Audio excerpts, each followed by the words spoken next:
Tsaka may coal. May tinitingnan pa po ba tayo mga distributors or generators na ganito din?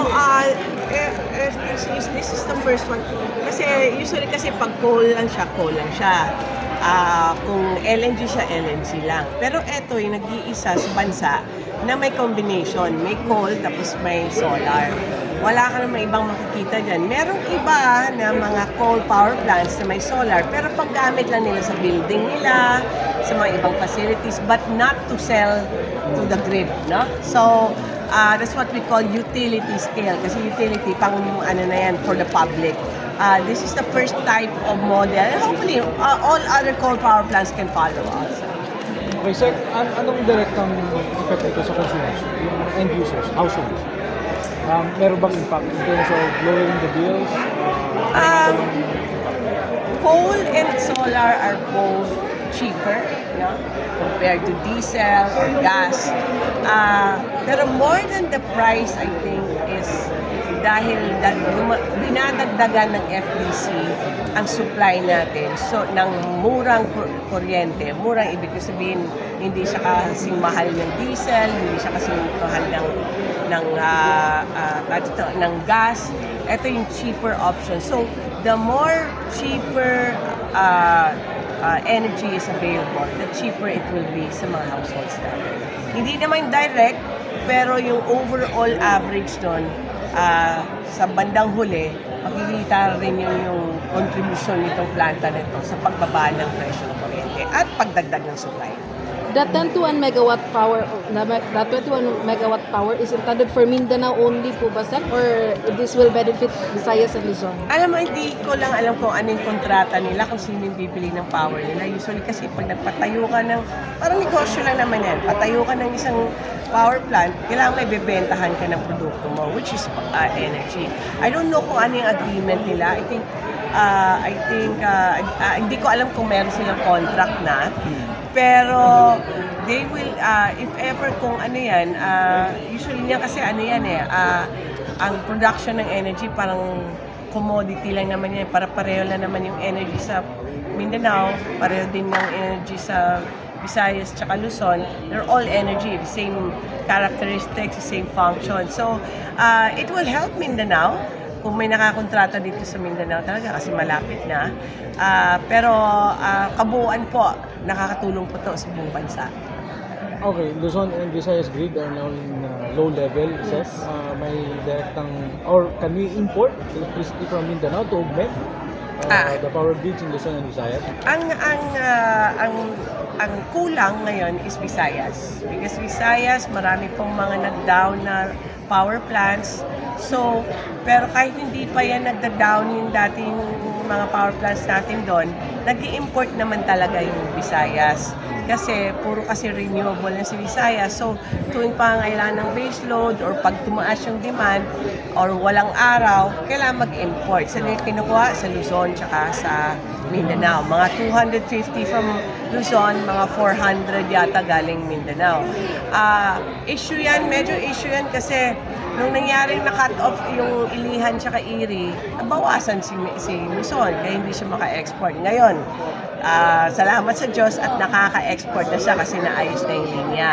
Pero sa Mindanao naman, nakaka-export pa rin, pero malaki din yung ekonomiya ng Mindanao The demand is also growing in Mindanao at a fast rate of 8% per annum or per year. So, pakonti-konti niyan. Someday, I think Mindanao will not be able to export. Kaya talaga kailangan po ang plano ng DOE will be the whole of country, not just for Mindanao or just for Visayas, pero kailangan coordinated lahat.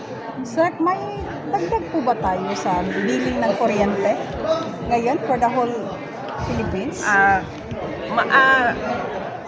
Wala dito ang ERC, pero ako lang kung if I just base it on my own calculation. Ngayon kasi summer, lalo na ngayon habang nag-i-interview tayo, ang init-init, gusto ng mga tao magpa-electric fan o mag-aircon. So, dumadami talaga yung demand natin. Dumadami yung konsumo. Ano yung sabihin yan? Lahat po na available na power, ginagamit natin. So, hindi lang coal, hindi lang solar, hindi lang renewable, kundi pati yung mahal.